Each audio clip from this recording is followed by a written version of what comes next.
So recently, as my stop motions have gotten way more attention within the last year or so, many people have been asking me how I make stop motions and whether or not they can make stop motions of their own. I have also had experiences with people being confused about what stop motion animation is, because granted, it's not a form of media that you typically see in mainstream media like very often. So today I decided to take you on a step-by-step process of how you can make your own American Girl doll stop motions, and just a little bit of an introduction of what AGSM is. Anyways, enough of that introduction, let's get started.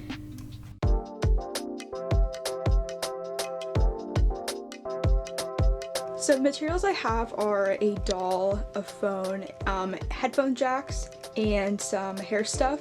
Always make sure your doll looks nice before you start filming a stop motion, just because like if your doll is like dressed not really appropriately for the scene you're working with, or if their hair's kind of frizzy, it'll kind of distract from the point of the video. Also, an important thing to mention, you don't have to have like expensive equipment even if you're just starting out. When you're starting out, you're not even sure if you're going to stick with it, so my recommendation is like just use the free stuff you have available to you first. So for stop motions, I recommend putting your phone, or like propping it up on something just so your camera doesn't shake around. This I usually have like a extension to put my phone on top of. This is the Joby Grip Tight Mount Pro.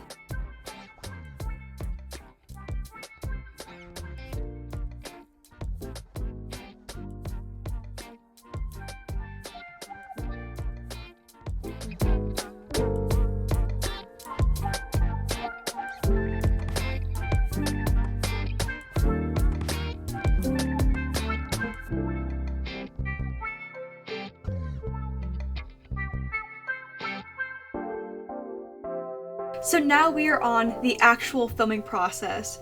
So I usually start by taking a picture of the doll in one initial position. For stop motions, you would typically take the doll, you move their arm or leg a bit, and then take another picture. And you just keep doing this until you have a video, which looks really, really cool when you get finished with it. One recommendation I have, when moving the doll, try to move it as little as possible for each frame. If you move it too much or have too big of movements, then the video will sometimes look like really choppy and not really smooth at all. Another thing I recommend, please check your frame rate before you get started. So frame rate is basically the amount of pictures you have of your doll in 1 second. Oftentimes I usually start with 15 frames per second. It's enough so that the doll looks smooth, but it isn't enough that you're taking so many pictures just to get a certain length of video.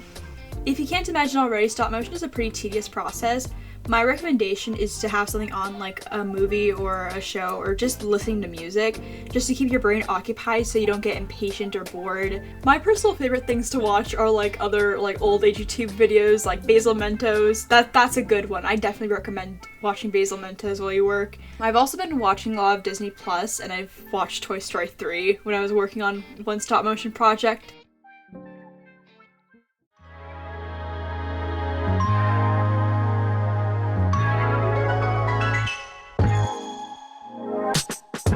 So you had finally finished filming your video and you're very proud of it. So you can add voiceovers in the Stop Motion Studio app, but I typically prefer to add them into iMovie.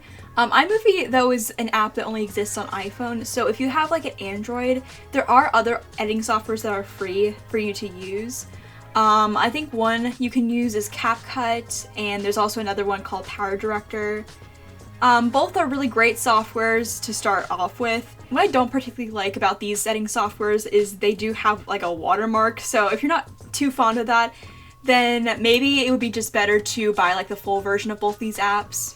Before I recorded the audio, I split the video portion just to know where I want the recording to be. I usually speed up the video or slow it down to match the audio. Though speeding up the video also makes your stop motion look smoother, which is why people often say to take more pictures than you actually need. In this case though, the video and the audio are perfect as they are, so I go ahead and add some music.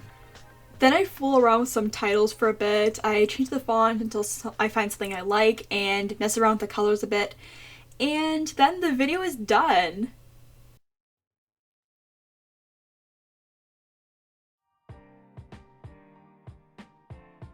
Oh, Kat, what are we gonna do with you?